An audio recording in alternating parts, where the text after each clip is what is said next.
Hello students, कैसे हो। मैं संदीप शर्मा और आप देख रहे हो मेरा यूट्यूब चैनल बिग्स इंस्टीट्यूट, जिस पे आपका स्वागत है।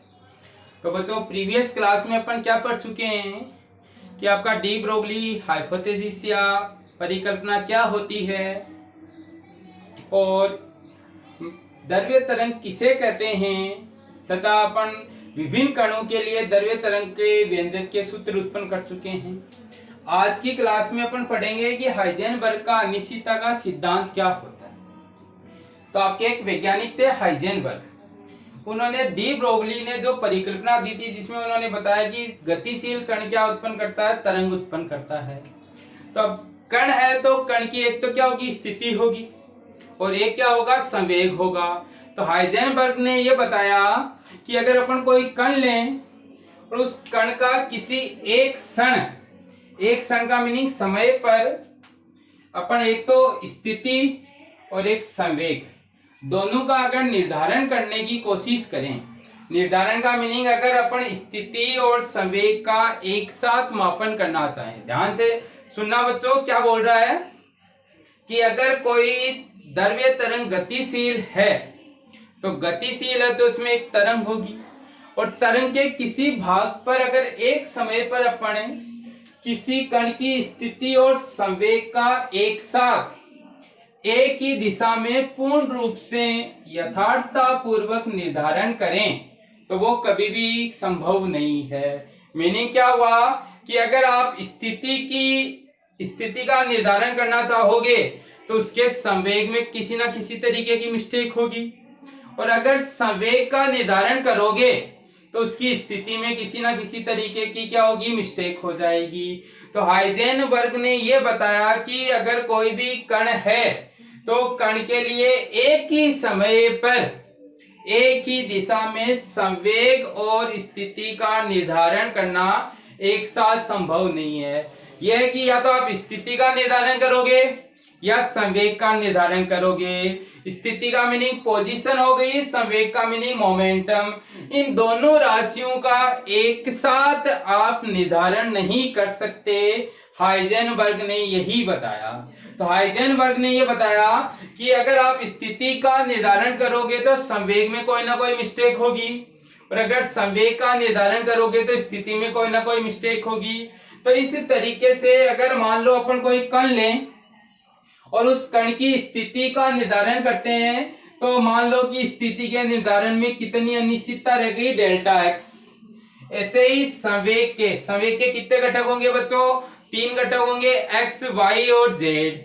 तो अगर आप एक्स दिशा की बात कर रहे हो तो उसका एक्स घटक लेंगे, तो एक्स घटक में अनिश्चितता मान लो कितनी हो गई, डेल्टा पी एक्स।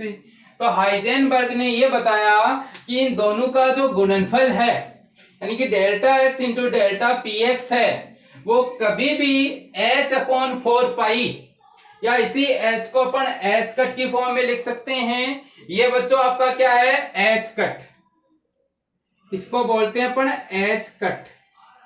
और ये h कट किसके बराबर होता है, h अपॉन 2 पाई के बराबर होता है। तो हाइजेनबर्ग ने ये बताया कि अगर स्थिति में अनिश्चितता डेल्टा एक्स हो, संवेग में अनिश्चितता डेल्टा पी एक्स हो, तो इन दोनों का जो गुणनफल जब भी आप करोगे तो उस गुणनफल का मान कभी भी h अपॉन 4 पाई या h कट बाई 2 से कम नहीं होगा। यानी कि आपका delta x into delta P x है, उसका मान हमेशा ग्रेटर देन या इक्वल टू मिलेगा h कट बाई 2 से। जहां h कट को आप h अपॉन 2 पाई लिख सकते हो, h का मान जानते हैं, पाई का मान जानते हैं, दोनों का मान रख के सोल्व करेंगे तो h कट का मान निकल कर आएगा 1.054 इंटू 10 की पावर -34 जूल इंटू सेकेंड। तो बच्चों, हाइजेनबर्ग के अनिश्चितता के सिद्धांत में यह बताया जाता है कि किसी भी एक टाइम पर अपन संवेग और स्थिति का निर्धारण नहीं कर सकते। अगर संवेग का निर्धारण करेंगे तो स्थिति में गलती होगी, और अगर स्थिति का निर्धारण करेंगे तो संवेग में गलती होगी। इसलिए अगर इन दोनों की गलतियों का गुणनफल निकाला जाए तो वो गुणनफल का मान हमेशा h कट बाई 2 से बड़ा होगा या उसके बराबर होगा। तो बच्चों, आपको ये इक्वेशन ध्यान रखनी है कि delta x into delta P x है, वो आपका क्या है, स्थिति और संवेग का एक्स दिशा में घटक है। ऐसे अगर आप इसको और लिखना चाहो तो delta Y into delta P Y, इसका मान भी ग्रेटर देन इक्वल टू होगा एच कट बाई 2 से। ऐसे delta Z into delta P Z, इसका गुणनफल का मान भी एच कट बाई 2 से क्या होगा, आपका बड़ा होगा। बच्चों यहाँ डेल्टा पी वाई है, वो तो क्या है आपका वाई दिशा में संवेग का घटक है, वाई दिशा में संवेग का घटक। ऐसे ही आपका डेल्टा पी जेड है, वो जेड दिशा में संवेग का घटक है आपका। तो इस तरीके से हाइजेनबर्ग का अनिश्चितता का सिद्धांत है, वो जब आप एक ही दिशा में लगाओगे तो या तो उसका x घटक लेंगे या y घटक लेंगे या z घटक लेंगे। x घटक लेते टाइम पे x दिशा की स्थिति का गुणनफल करना है, y दिशा का घटक लेते टाइम पे y दिशा की स्थिति का घटक को गुणा करना है। ऐसे z दिशा का संवेग लेते टाइम पे z दिशा के घटक से गुणा करना है। तो बच्चों ये आपका हाइजेनबर्ग का अनिश्चितता का सिद्धांत है। इसमें एक चीज याद रखना कि आपके पास ये जो लेफ्ट हैंड साइड है, इस लेफ्ट हैंड साइड का जो विमीय समीकरण आपके पास आता है, वो अगर आप विमीय समीकरण निकालोगे तो आपके पास विमीय समीकरण निकल कर आया, ये तो दूरी का तो L1 हो गया। ये संवेग का आपका m1 L1 t-2 कैसे निकाला, संवेग होता है आपका वेग इंटू द्रव्यमान, दोनों का गुणनफल निकालोगे तो ये आएगा। तो यहां से आया आपके पास m1 L2 t-1, और ये आपका जो विमीय समीकरण आया है, ये जिन जिन राशियों के गुणनफल का विमीय समीकरण आएगा वो राशियां हाइजेनबर्ग के अनिश्चितता के सिद्धांत की पालना करेगी। दोबारा से सुनना बच्चों कि हाइजेनबर्ग के अनिश्चितता के सिद्धांत में जो लेफ्ट हैंड साइड की राशियां हैं, उनके गुणनफल का विमीय समीकरण m1 L2 t-1 आता है। तो जिन जिन राशियों के लिए, दोबारा से सुनना कि जिन जिन राशियों के लिए इन लेफ्ट हैंड साइड का जो गुणनफल का घटक, गुणनफल का विमीय समीकरण m1 L2 t-1 आता है, वो राशियां हाइजेनबर्ग के अनिश्चितता के सिद्धांत की पालना करती है। एक बार से दोबारा से सुनना बच्चों कि हाइजेनबर्ग के अनिश्चितता के सिद्धांत का जो समीकरण है वो होता है स्थिति में अनिश्चितता और संवेग में अनिश्चितता का गुणनफल है, वो आपका h कट अपॉन 2 से बड़ा होता है।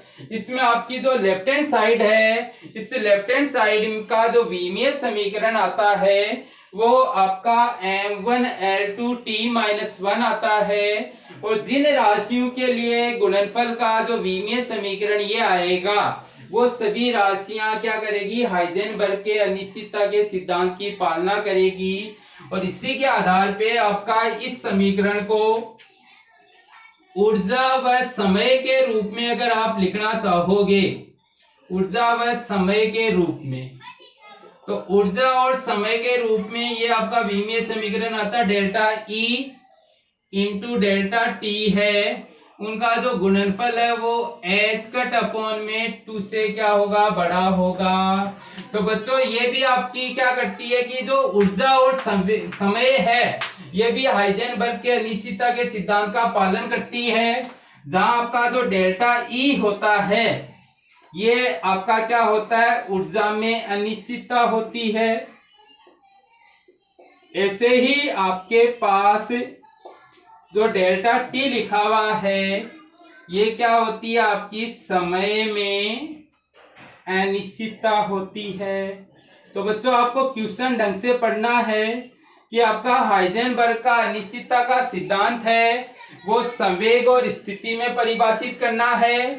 या ऊर्जा और समय के रूप में परिभाषित करना है। स्थिति और संवेग के रूप में परिभाषित करोगे तो स्थिति में अनिश्चितता और संवेग में अनिश्चितता का गुणनफल h/2 से बड़ा होगा या बराबर होगा।